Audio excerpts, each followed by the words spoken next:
Tim from Virginia asks by email, how much time do you put into a new gundog Beagle that's not going to make the grade before you cut your losses and move on? That's a tough one, Tim. It's kind of different each time. I guess the way I can put it is it depends on what the weakness of that dog is. Some things can't be outgrown, such as lack of nose, fighting with other dogs, bad kennel manners. Those are things that tend to stick with a dog and you really can't do anything about. Those dogs I don't spend much time at all with. Send them down the road, find them a new home, and move on with your life. But lots of things they can get better at, such as handling, running ability, things like that. It just depends on what their weaknesses are and whether you can live with them or not. While there's no hard and fast rule of thumb, I will say that I do see a lot of people get emotionally attached to a dog and keep them way too long at a much higher rate than I see people get rid of dogs too early. So just keep that in mind. Next question comes from Dale from Connecticut. He asks by Facebook message, what's the best number of dogs to run at a time while rabbit hunting? Dale, there's really no right answer to that question because it's a lot of personal preference. For me, it comes down to the running conditions of that particular day. How much scent is there? What is the running like? During the most difficult conditions, I'll run just one. And I'll try to add another dog and see how the run changes. Oftentimes, it doesn't get any better. In the worst conditions, when there's almost no scent, all you can run is one without the run quality suffering. And I rarely ever run more than 3, even on the best conditions. What you can do with 10 dogs, you can do with 3, I've found. I have quite a few groups that come from down south, and they're a bunch of fun guys, and they bring a bunch of dogs of their own with them. And they just love to cut loose 7 or 8 hounds at a time and listen to that roar. I get the attraction listening to that hound music. It does sound good. But I do tease them about our rabbits up here. I say, hey, buddy, our hare don't turn and fight like your cottontails down south must. So you just don't need that many dogs to get the job done. I do have fun giving them a hard time about that. If you cut loose too many dogs when the scenting isn't very good, you won't have very good runs. You'll jump new rabbits all the time. You won't have any smooth runs, and it becomes much more difficult to pattern out and get a shot at that rabbit. The next question comes from Tom from New Hampshire. He asks by a Facebook message, how many hare do you generally shoot out of a spot before you leave it to rest?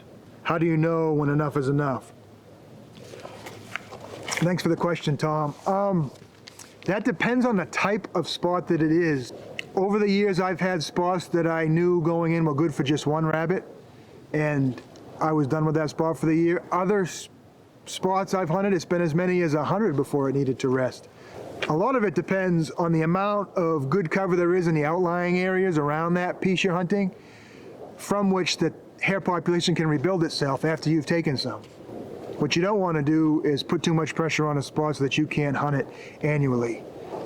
I've got so many areas up here to hunt that I don't have to put very much pressure on any one spot. That's a luxury to have, but that's only come with hundreds and hundreds and hundreds of hours looking for new areas. And you get a feel over time from how many rabbits roughly there are in an area. You get a feel for how many you can take. When your starts don't come rather quickly, it's time to maybe let it rest. Next question comes from Cindy from New York. Cindy asks by email, what's the best time of year to hare hunt up there? That's pretty subjective. That depends on whether you like hunting bare ground or whether you like hunting on snow. Depends on what the experience you're looking for is. For folks from south of here, which is almost everybody, the most popular time is usually mid-October up until Thanksgiving, then again in March. That's when the weather is the mildest, the running tends to be the best on average, but it really depends on the experience you want. Hare start to change white in early to mid-November, and they're all white by the first week in December. And during the years with no snow, early and mid-December, it's a real treat hunting bright white hare on bare ground.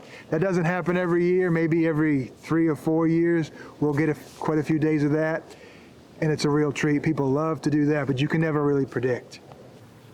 He went up there and there about 100 yards again and turned and come right back, so he's probably going to shoot down below again to the right.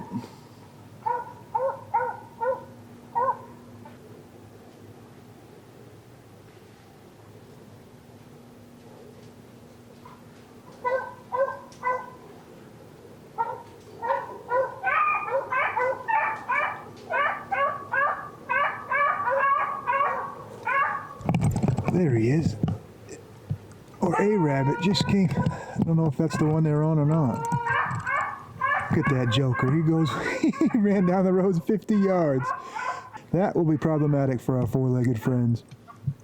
We'll find out here in a minute. That's about 100 yards below us where he came out this time. Actually, he came out right where the dogs are, which is about 50 or 60 yards below us, and he ran down the road about 50 yards before he cut in. There they go. Let's see if they can get this. I may have to go help them. We'll see. We'll see what they do. I'm gonna go help them. No biggie. We'll walk down and help our buddies. Come on, come on, come on. He went up in here somewhere, buddy. Yeah, you want to fall from it. Up in here, let's find him, let's find him. I believe it was right up at the bend up here, another 40 or 30 yards or so. Come on, up here, here he is up here, here he is up here. Let's find him. He's got it right here.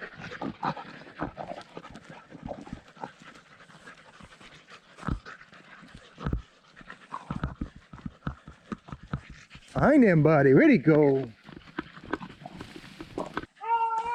There it is. This is just about where it was. I've got the camera set up way up the road there. All right, let's go get this filming thing done. I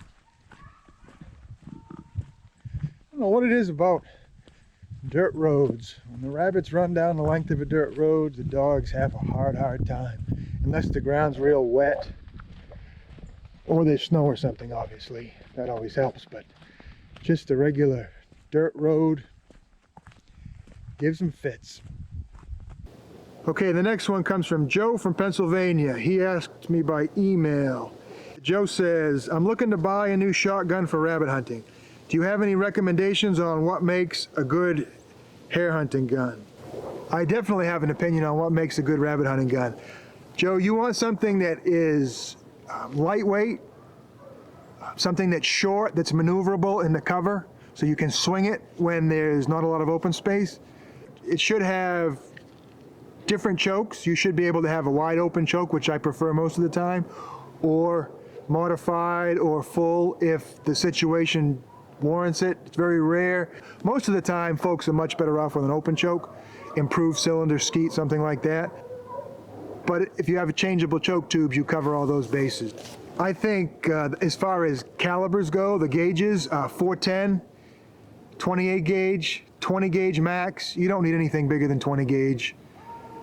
Something that fits you well, that's a must. That's probably the most important, that it fits you well. I'll get into the fit of a shotgun in a future video.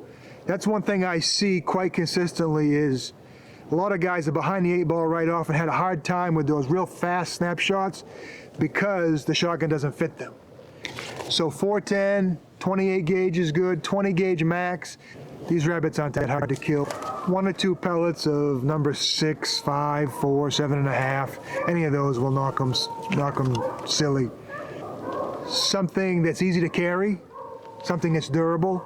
So lightweight, kind of on the small side. A lot of good rabbit hunters I know carry a youth type shotgun, something that's made for a younger hunter. So something that's lightweight, short, changeable choke tubes, something that fits you well. It's easy to carry, it's durable, and you don't need to spend a ton of money to find all these things.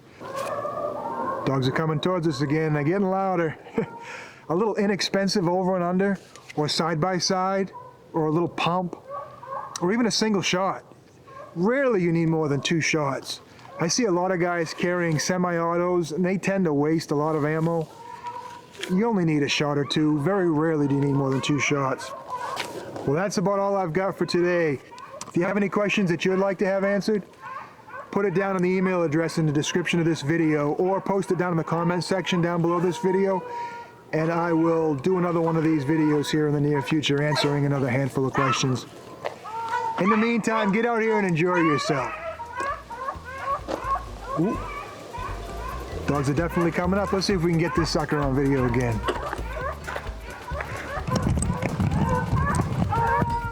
There he is.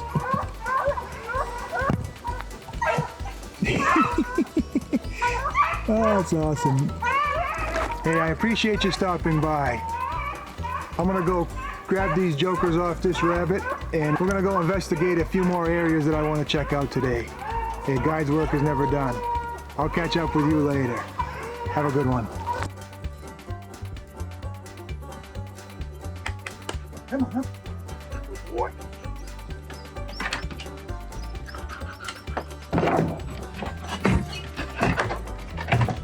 That's a good boy. All right, next spot, let's go.